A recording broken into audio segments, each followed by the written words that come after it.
là. Il y a un texte qui circule, qui est proposé par la Commission Europe Debout, donc qui organise ce débat. Ce texte, si vous ne l'avez pas, signalez-vous. Alors vos voisins ont peut-être, vous pouvez vous le prêter, mais sinon vous venez par ici, on va vous en donner. Et donc après ce texte, il sera soumis au vote, à amendement, discussion et vote. Voilà. Donc merci. Donc je suis Christian de la Commission Europe Debout, et comme d'autres commissions qui s'attaquent à la loi El Khomri et son monde, on travaille, on réfléchit sur quel est ce monde dans lequel on vit, et on discute avec les amis espagnols, grecs, portugais, allemands, etc. qui viennent ici, les amis qui viennent de pays non européens, et donc pour continuer sur ce qui a été dit, on nous a dit, comme disait Léna, que le sens de l'Union européenne, ce sera la garantie de la démocratie, de la paix, du développement humain, social, économique, écologique, la concorde entre les peuples, etc. Et qu'est-ce qu'on voit qui s'aggrave sans cesse depuis 25 ans? D'abord, il y a les conditions mises au pays qui, attiré par cette promesse fabuleuse, voulait rejoindre l'Union européenne ou s'associer à elle. Et ce qu'on a vu d'abord en Europe orientale, puis dans les pays du sud de la Méditerranée qui veulent s'associer, l'Afrique plus globalement, on leur imposait, et on leur impose sans cesse la destruction de leurs tissus sociaux et économiques. On voit les accords aujourd'hui qui sont passés avec des États du Maghreb, des gouvernements du Maghreb, qui imposent d'ouvrir les frontières, ou des pays d'Afrique, ça leur impose d'ouvrir les frontières aux industries les plus compétitives, aux produits les moins chers, etc.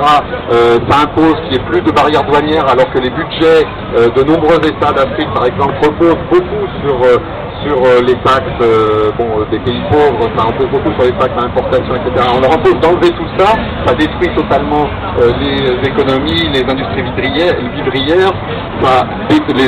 agricultures vivrières, ça détruit les services publics, et après on s'étonne qu'il y ait le développement de conflits, etc., etc. Et on voit justement toujours plus d'inégalités, de sources de conflits, sur lesquelles on voit ensuite les pays de l'Union européenne qui soufflent sur ces braises, puisqu'on voit que l'Union européenne et les États qui la composent justifient des interventions militaires directes des grandes puissances dans un grand nombre de pays du monde, au Moyen-Orient, en Afrique, etc.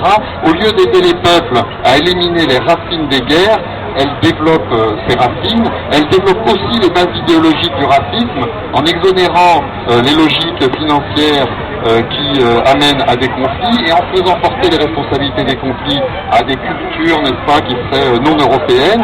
Et puis, cerise sur le gâteau, l'Union européenne et ses États encouragent, développent l'industrie d'armement, qui est l'industrie qui favorise les conflits, les guerres et les centaines de milliers de morts qu'on peut voir.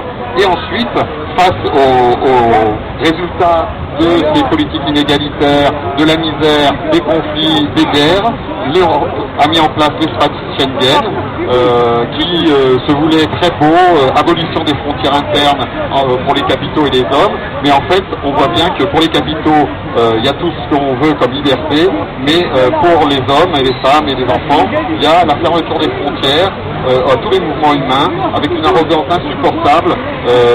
Quel voyageur européen supporterait les tracas administratifs pour être très faible, que supportent les résidents du Sud pour entrer en Europe?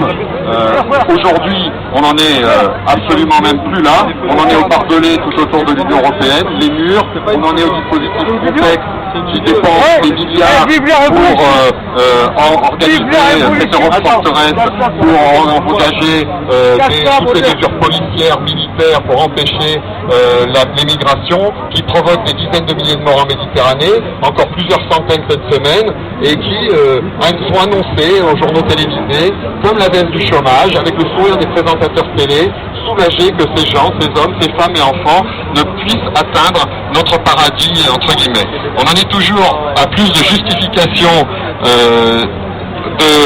du développement des États policiers et militaristes au nom de la lutte contre les migrations et contre les déplacements humains. On en est à bafouer le droit maritime qui oblige de porter secours aux réfugiés, à bafouer la Convention de Genève qui a été faite après-guerre pour venir en aide aux persécutés, et maintenant c'est absolument plus des règles pour l'Union européenne. On en est à construire des murs, même à l'intérieur de l'Union européenne, au nord de la Grèce, à vider les camps qui sont quasiment des camps de concentration, soit en faire d'autres, soit à les vider périodiquement, à mettre des gens dans le désespoir le plus total et à des accords de honte avec les dictatures, comme l'accord infâme qui a été signé avec la Turquie le 20 mars de reconduction d'une dizaine de milliers de réfugiés vers la Turquie, qui reviennent en Turquie dans des conditions épouvantables, qui sont même renvoyés en Syrie pour les Syriens.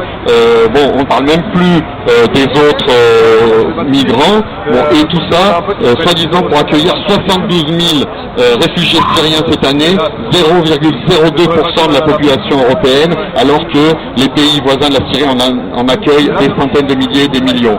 On en est à permettre de ruiner les migrants et d'enrichir les États et les trafiquants sur leur dos. On en est à envoyer des navires militaires de l'OTAN pour bloquer ces migrants. Ça, c'est la soi-disant Europe de la démocratie. Donc on voit les catastrophes que ça provoque, l'encouragement que ça provoque dans tous les racismes, dans tout le développement des extrêmes droites, des idéologies les plus réactionnaires au nord, au sud, qui se concurrencent elles-mêmes les unes les autres dans l'horreur. Bon, et l'Union européenne, ce qu'on voit, et ce qu'on voudra discuter avec vous, et ce qu'on veut continuer à discuter dans les prochaines réunions qui auront lieu, et ce qu'on veut c'est pour ça qu'on propose aussi un texte comme point d'étape à l'occasion d'une journée où il y a des mobilisations importantes en Espagne, d'autres mobilisations en Belgique, en Italie, etc.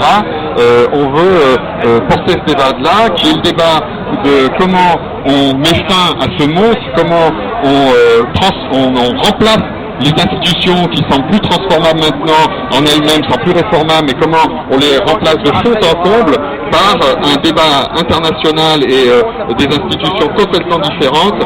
Il faut tout mettre par terre pour tout recréer. C'est ça la discussion à la fois difficile et enthousiasmante qu'on a devant nous pour recréer une Europe et un monde de la solidarité. Voilà, c'est clair, à partir de la Grèce, qui était le berceau de la démocratie et qu'on tue aujourd'hui à tous les niveaux, et puis malgré tout, dans ce pays-là, la population fait bloc autour des migrants, en dehors des 10% néo-nazis dorés, mais l'ensemble du reste de la population fait bloc. On voit les difficultés qu'on a en France là-dessus. Bon, et comment on fait pour remettre les biens humains dans le sens du progrès, pour une autre construction européenne, à débattre de plus en plus largement. Bon, et ça, c'est un chantier énorme, et c'est un chantier dont il n'y a pas d'autre issue si on veut éviter que le monde et l'Europe en premier basculent dans l'horreur et reviennent à des périodes qu'on croyait révolues. Voilà.